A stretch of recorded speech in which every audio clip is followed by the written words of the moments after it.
students, parents and friends. Namaskaram. My name is Rajan Iyer, and it's an absolute pleasure and a privilege to present to you for the second time this week. Yesterday was the first. For the second time on the legend Sangeeta Kalanidhi, Sri MS Gopalakrishnan. Sri MSG, as he was popularly known, was part of the contemporary violin trinity comprising himself, Sri Krishnan and Sri Jayaraman. We in Melbourne were very fortunate to have listened to one of them, Sri Krishnan, in recent times. And Sri MSG himself graced these shows about 2 decades ago. And our own Sri Ravi Ravichandra accompanied him then, so that is our closest connection to Sri MSG. Now, he has departed these earthly temporal shows, and I expect he's in the huge music academy up in the sky entertaining the Gandharvas. So I think all we have is to entertain ourselves with what we have in terms of our earthly memories.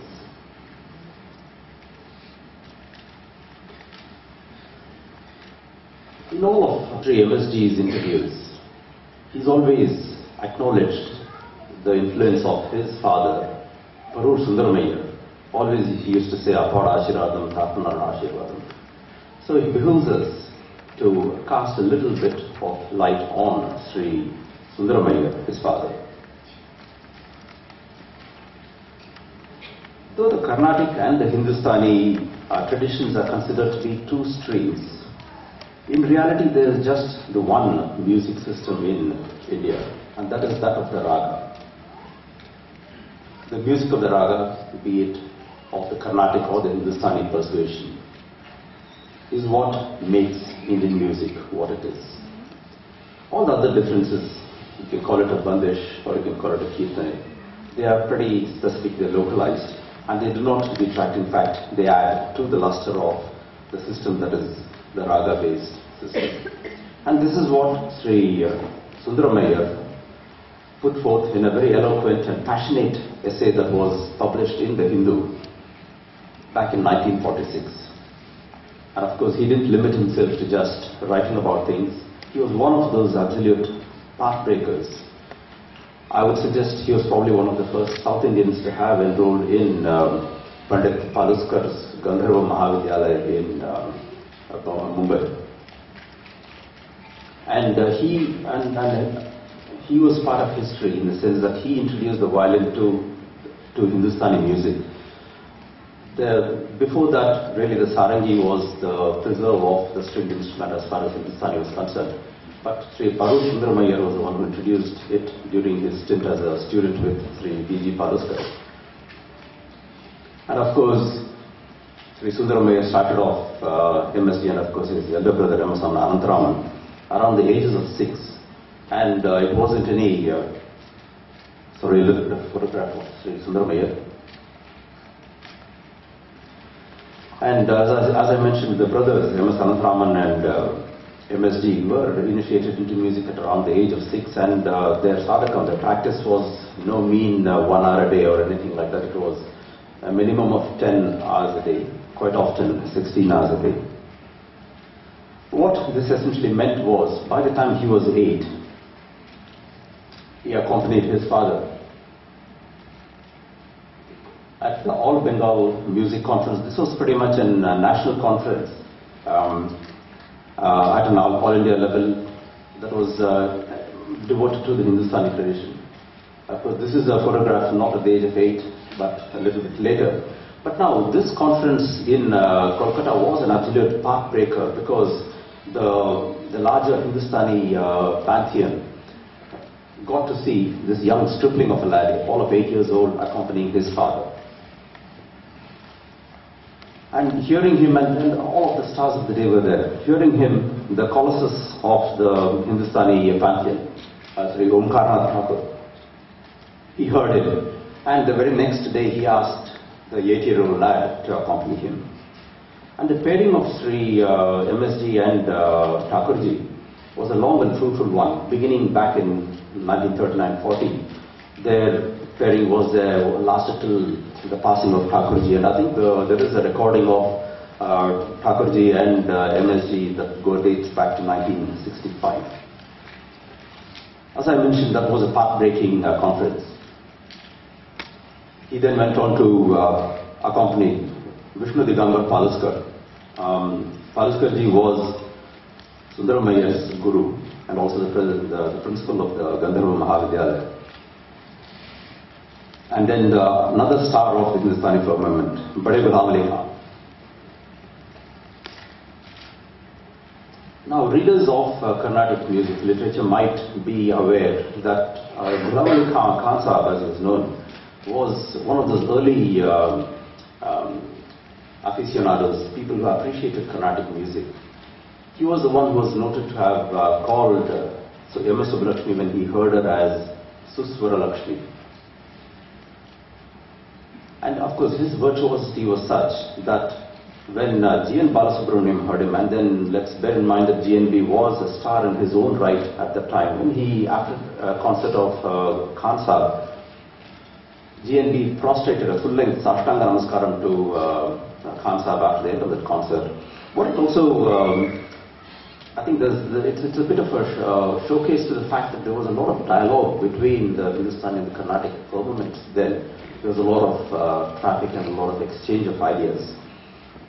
Again, apropos MSG himself, let's bear in mind he accompanied these two stalwarts by the age of 10, but he didn't neglect Carnatic music as well. He also accompanied the stalwart of the Carnatic scene then, Sri Sandhyavandanam Srinivasarao.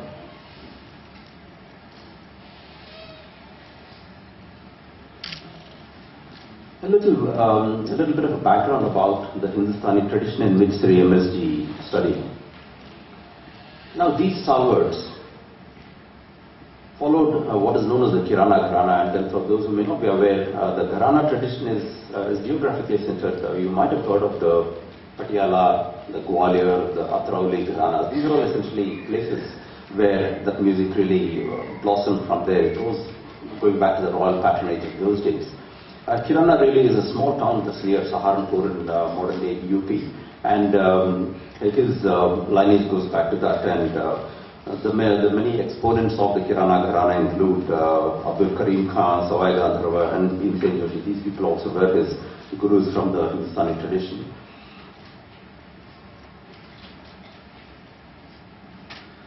Now, he also his Carnatic training also kept entirely apace. And these were just some of the all-time Carnatic music traits that he accompanied. This is by no means an exhaustive list. It is just some of those people he accompanied. The one thing that I'd like to possibly call out here is you will have noticed the names of MS Subbulakshmi and M.L. Vasant Kumari in there. Now, of course, these days it's entirely commonplace for male accompanists to accompany female vocalists and so forth. But then let's bear in mind the patriarchal nature of those times where, it wasn't a done thing. It hadn't been done before that, you had female leads on the stage, and then, there was a lot of question about, do we accompany them or not. But in the tradition of the path-breaking mold that he came in, he was one of the first to recognize genius for what it was and accompany them. At the same time, he also accompanied a number of Hindustani music maestros, both in the Jugalbandi form as well as accompanists. Some of them are here. The one thing that will stand out in there is, of course, along with the people of the vintage that he started out with, that is the Khan Sahib and the Thakur Sahibs, he went, essentially it is a snapshot of all of those greats of the Hindustani music firmament, including V.G. Joe, one of the very first classical Hindustani violinists, and Ustad Rashid Khan, who is, I think he's only in his mid-40s today, and he's one of the great stars of the Hindustani firmament. MSG has played a jugalbandi with him.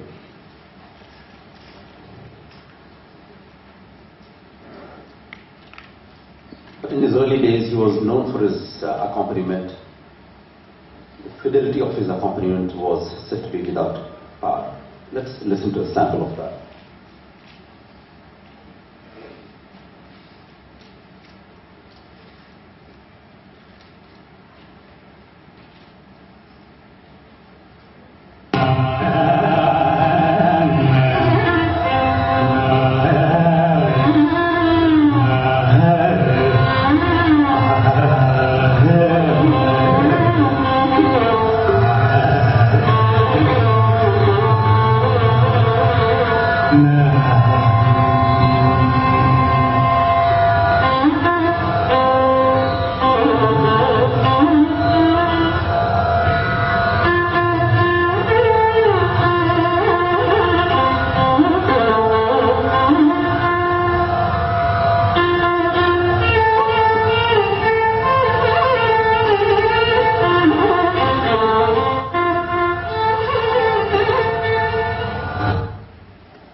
be asking you what is the ragam, but anyway, if any of the younger ones want to have a go.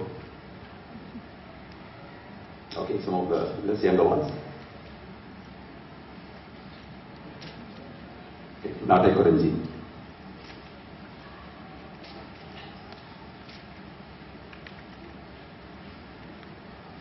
Going back to Hindustani music and MSG's virtuosity. At the risk of repeating myself, he followed the path-breaking steps of his father. And as he progressed along the journey of gaining acceptance in Hindustani music, acceptance was not very easy to come by. And that was largely because of perhaps that lack of information. That is, there were not enough listeners who were equally schooled in both forms of the art. So you would have a set of listeners who are very knowledgeable as far as Carnatic was concerned, but perhaps not as much with Hindustani, and vice versa. So therefore, you'd have ill-informed critiques of his music. It would be like, his Carnatic music is Hindustani tinged, or vice versa. Now, it's not for any of us to make any qualitative judgments, but what I'd like to do is illustrate it with perhaps a couple of pieces that demonstrate to you how there's a very different touch in both schools.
But I think one of the hallmarks that was very evident in that very fast section, the clarity of notes was very clearly maintained while also maintaining the speed of delivery.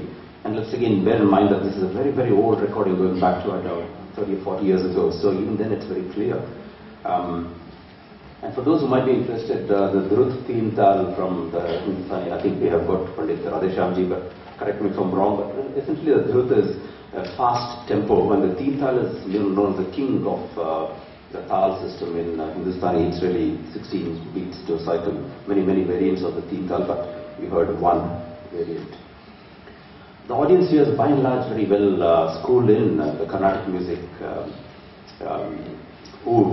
So I'd just like to indulge myself by adding another piece in Hindustani.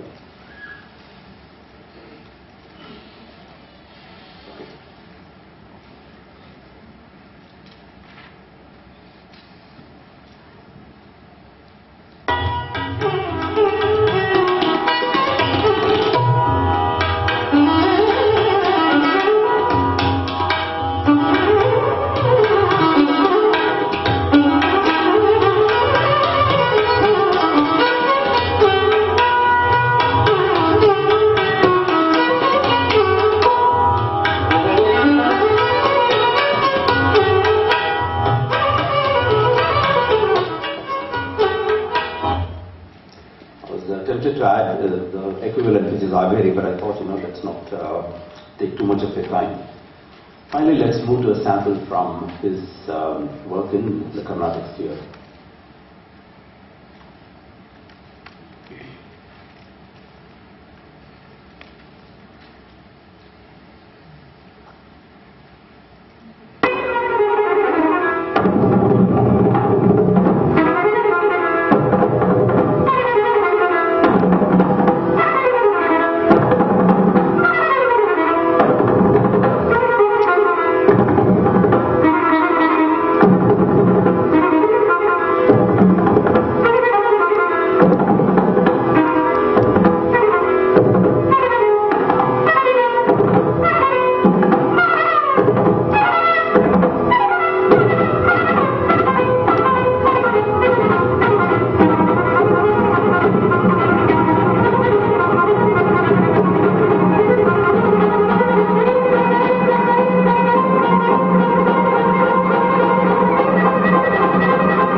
after watching the eyes of the audience, I can see that you'd much rather listen to that than hear me, but you're stuck with me for the next 10 minutes or so.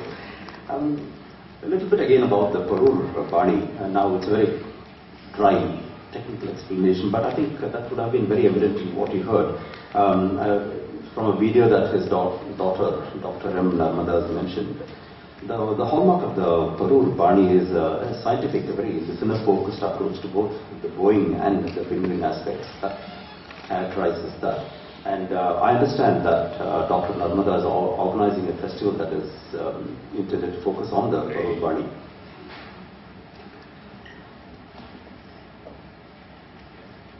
Now, most of us would have heard of his immense sadhakam, that is his capacity for practice.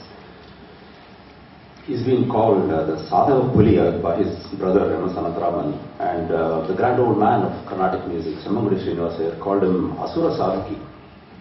As we mentioned, 10 to 16 hours every day from the age of 6. And I understand his father started him off and always start with the Sarala Verses, Janti Verses, go on to the Varnams, and practice on one string without changing over the other string. And I'm reliably informed that he maintained this practice till the very finish, till when he was a colossus of the art, and even when he was, regarded as one of the trinities of the contemporary trinities. And then he would still start his daily practice with the Sarala Verses, Janti Verses. The gurus are here to say whether that is an appropriate one for all of their students, but that's what he did. He also underwent an 8-month course in Western bowing and fingering techniques, and in his own words, this helped make him a very complete musician. And between yesterday and today, I had a lot of people who spoke to me after yesterday's presentation, and I'd like to recount an incident that was related to me, which I think is very apposite. It's something that should be mentioned. Now, we talked about his influences from both the Hindustani and the Carnatic perspective, and in my view, it has done nothing but actually add immensely to his stature.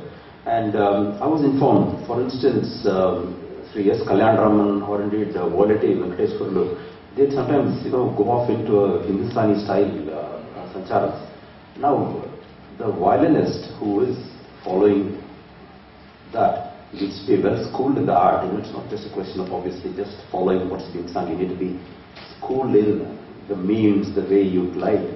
So this is something that he did assiduously, and then you wouldn't be able to tell the two apart. So that's one of those things that where his violin playing benefited immensely from his exposure to the Hindustani style. A little bit of a break from my own dulcet tones. In his own words,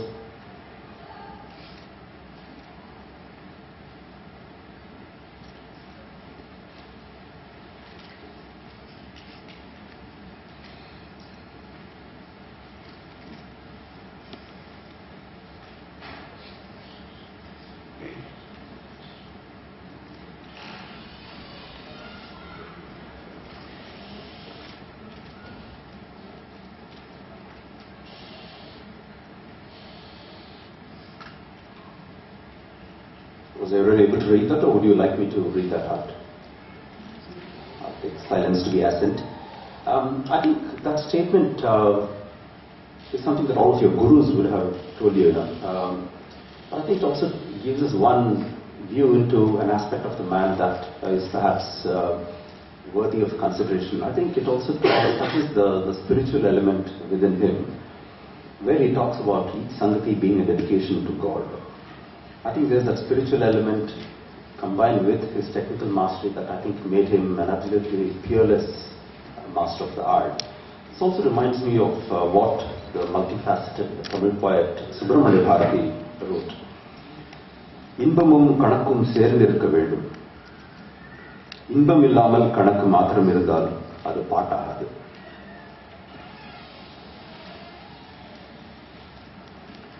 As you can well expect, he won innumerable awards. We wouldn't have time to list every one of them, just a few of them.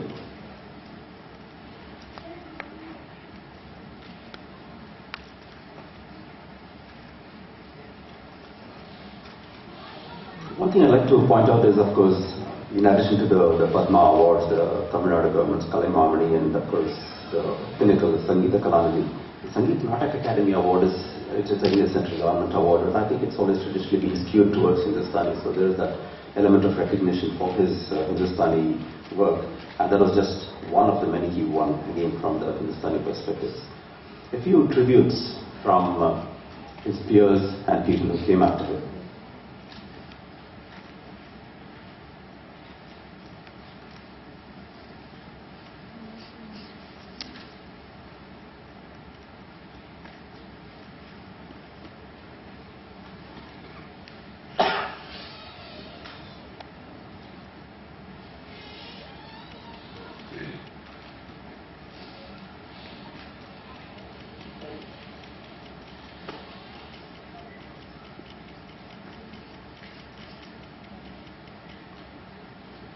Yehudi Menadin, Dr. Krishnan, Pandit Ajay Chakrabarti, and Mysore Nagaraj. It really runs the spectrum from those days back to current contemporary masters.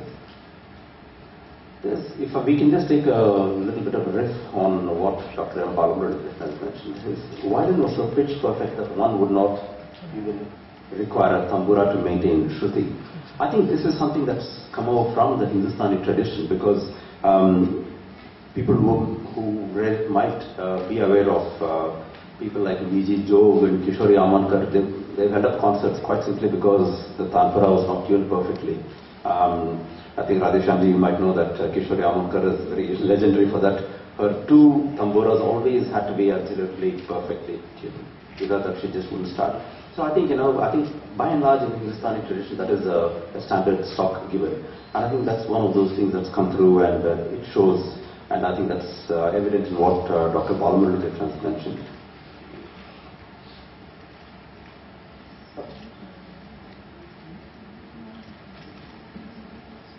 I think technology has defeated the last two slides are gone.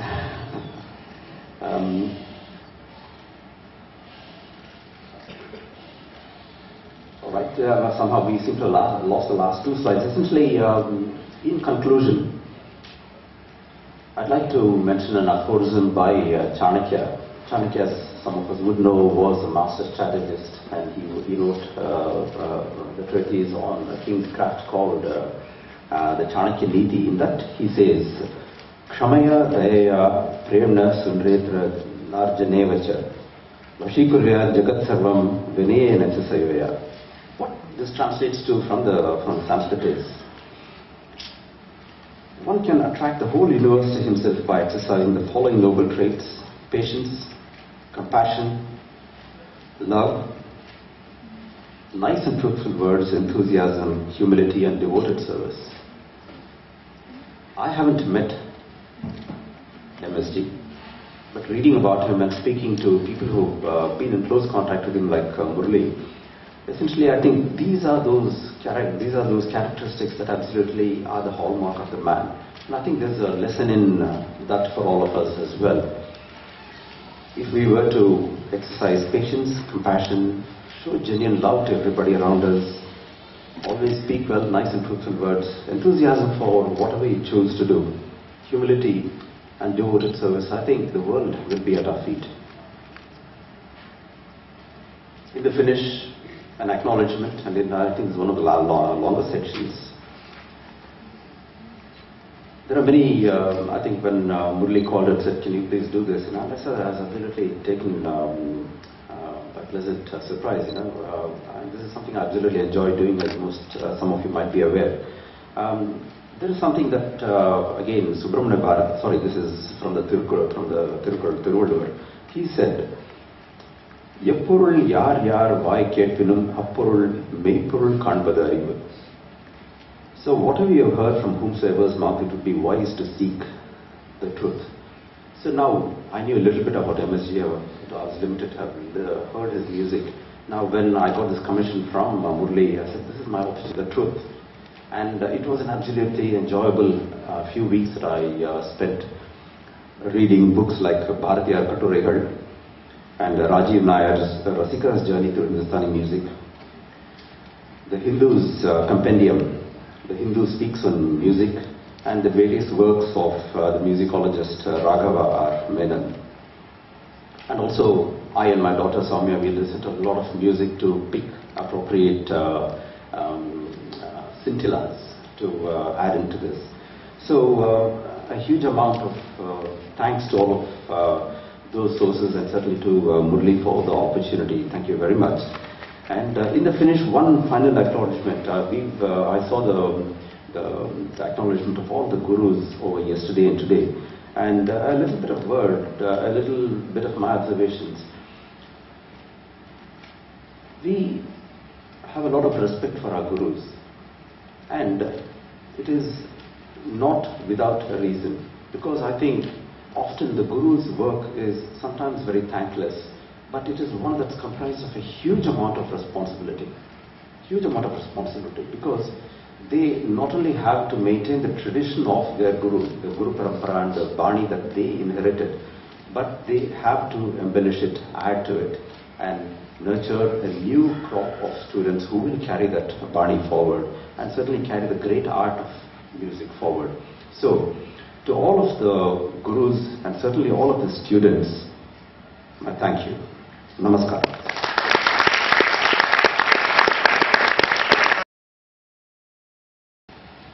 Ladies and gentlemen, when I approached Sounder about this project, probably was it late February, something like that, it was about 6 or 7 weeks back. He didn't hesitate. That was the first thing, right? He said, "Oh, absolutely, I would love to do that." And how long do you want it for? 1 hour, 2 hours? I'm like, no. We'll keep it to about 20 or 25 minutes. And I was getting a bit jittery because along the way, I hadn't actually seen versions of his work, like a draft, second draft, third draft, final draft, etc. And just 1 week before the school concert, I said, I think it's high time we actually sit down and have a look at what you've put together so far. And yeah, I'm still working on it. 2 days later, we actually caught up, and I looked at the draft version and I said, I don't have to do anything more with this thing. This is absolutely fantastic, because he had covered quite a few of the points that I thought everybody needed to know and hear about MSG. And Sounder is a very thorough research person. Anything he has done, I've heard some of his works before, seen some of his works before. So very, very glad that that Sounder has been able to provide us with this wonderful presentation feature. Thank you so much, Sounder. Now, if you wouldn't mind coming to the stage, Sounder, we want to express our thanks to you and provide a little token of appreciation. Thank you.